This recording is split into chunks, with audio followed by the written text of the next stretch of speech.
이번 시간에는 구독자 탐당 종목 두 개가 있어서 알아보려고 합니다. 하나는 보락이고요. 하나는 한일 단조입니다. 보락은 제 영상을 보시면 알지만 벌써 제가 2주일 전쯤부터 말씀드렸던 종목이에요. 차트를 보시면 제가 말씀드렸던 때가 올라갔다고 말씀드린 건 아니고요. 이때부터 제가 말씀드렸어요. 이때부터 말씀을 드려서 이날의 대량 거래와 함께 이렇게 큰 거래량은 아니지만 이렇게 빵 터져서 12% 갔다 온 이날을 기준으로 굉장히 이제 유익 있게 봐야 된다고 그랬고요. 이날을 기준으로 벌써 한 37, 8% 이렇게 갔다 온 종목이에요. 많이 이제 올라갔던 종목이죠. 커피 한잔 하면서 이렇게 진행할게요. 양해 바랍니다. 그래서 이제 꽤 올라갔다가 이제 다시 이제 밑으로 떨어진 현상인데, 결론적으로 말씀드리면 이제 매수 타점이 이때쯤이셨으면 제일 좋았어요. 제가 항상 영상을 찍어드렸고, 이런 패턴을 갖고 있는 종목이 또 하나가 있죠. 그 아침에 말씀드렸던 그 셀리드입니다. 절대 이 종목에서 올라간다, 급등한다, 사라고 이런 말씀드리는 건 아니고요. 똑같이 이렇게 여기서 급등을 보여준 이게 좋은 친구죠. 그래서 이렇게 우상향 기조를 유지하고 있고, 보락도 마찬가지로 여기서부터 이렇게 딱 급등을 보여줬고 그 상태에서 한 5일, 6일 만에 이렇게 큰 급등세가 나왔습니다. 따라서 이렇게 꼬리가 달린 게 나쁜 게 아니고요. 하단에서 이런 거는 순간 이제 저 올라갈게요 하고 얘기해주는 하나의 중요한 지표가 돼요. 그래서 이 주식의 향후의 방향을 보기 위해서는 월봉이 중요한데, 월봉을 보시면 추세 우상향 아직은 잘 유지하고 있어요. 그러고서 황금계열선의 변곡점인 이 변곡점을 잘 지키고 있고요. 근데 이 주식이 맞고 떨어진 자리는 당연히 맞고 떨어지는 5개월선의 변곡점이 됩니다. 즉, 이 주식은 이 자리 뚫기가 굉장히 힘들어요. 왜냐하면 매물대가 있기 때문에 그래요. 그래서 20년 1월 달에도 못 갔고, 9월 달에도 역시 돌파 시도 실패했고, 이번 달에도 돌파 시도 실패를 해서 조정 중에 있습니다.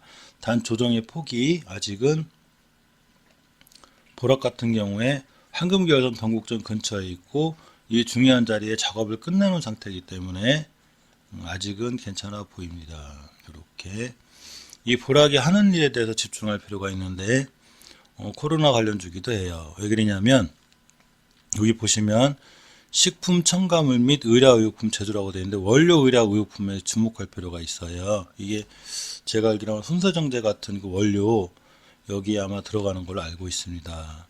지금 좀 안타깝긴 하지만 우리나라에 지금 코로나가 이제 거리두기가 더 격상될 것 같기도 하고 굉장히 심해지고 있죠. 12월 초에는 600명까지도 예상을 하고 있는 중 하루 300명이 넘어가기 때문에 굉장히 위험한 상황이고요.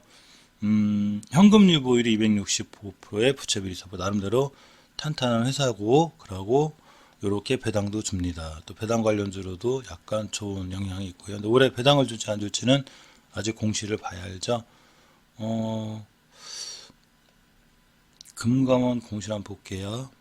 뭐 특별한 건 없는데, 그래서 공시를 보면 역시 이번 달에도 뭐 특별히 공시 같은 건 없습니다. 근데 이제 가끔 이렇게 3거래일 단일가 매매가 진행될 정도로 한번 급등을 하면 또 무서운 시세를 보여주는 그런 종목이기도 합니다.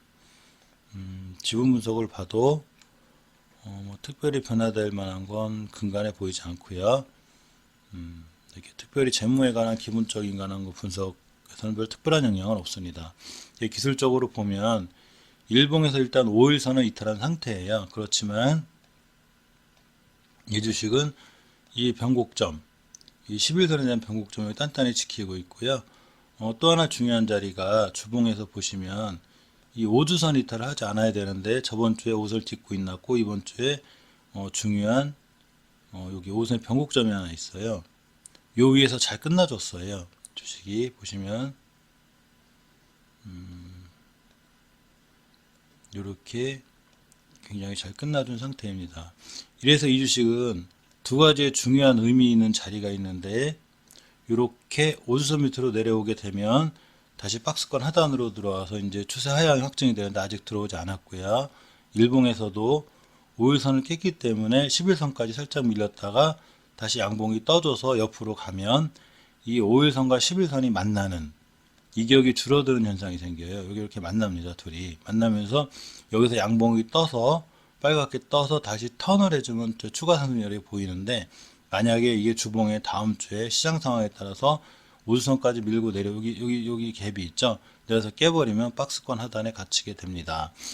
월봉에서 아직 모든 추세들이 다 아직은 살아있기 때문에 아직 위험 상황은 아니지만, 어디서 이제 사셨는지 잘 모르겠지만 어쨌거나 이 11선을 딛고 반드시 돌아 나가줘야 되고, 만약에 11선까지 깨면 저 황금선까지 모이는 옆으로 가는 구간이 생겨요. 요 세 개의 이평선이 다 모이는 옆으로 가는 구간이 생기는데, 그 구간까지 아마 시간적인 기간적인 조정이나 가격 조정 이런 게 펼쳐질 상황이 되니까 그런 부분은 감당하셔야 될 것 같습니다. 또 하나는 한일단조죠. 사실 한일단조는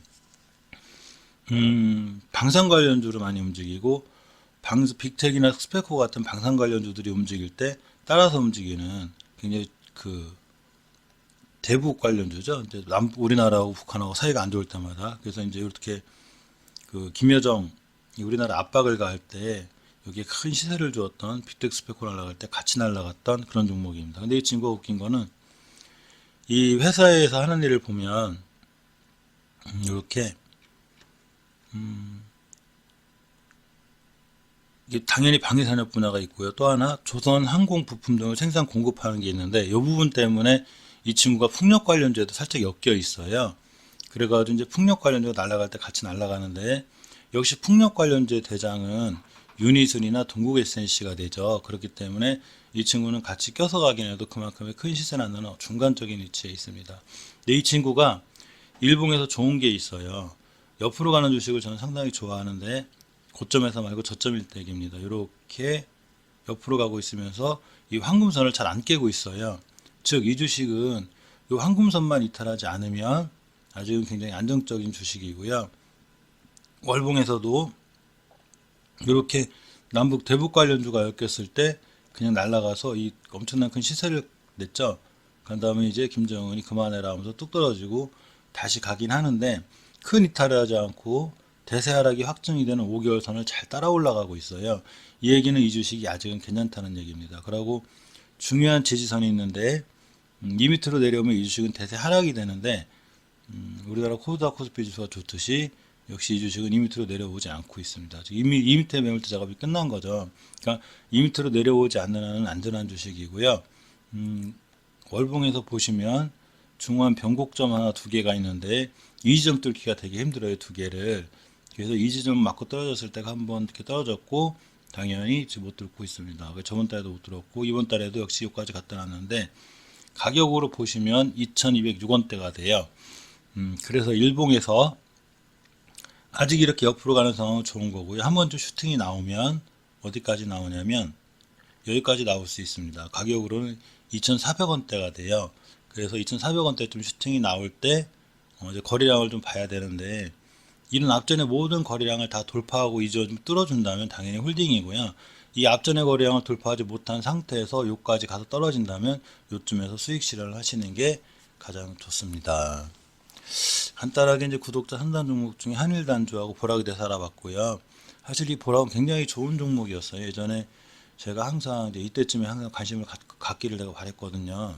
이때쯤에 매수를 해서 이때 매도를 하고 나는 게 제일 좋았고, 아직 이 시세나 모멘텀이 죽지 않았기 때문에 한두 번쯤은 더 슈팅이 나오지 않을까라고 조심스럽게 한번 생각해 봅니다. 이상 영상 마칠게요. 감사합니다.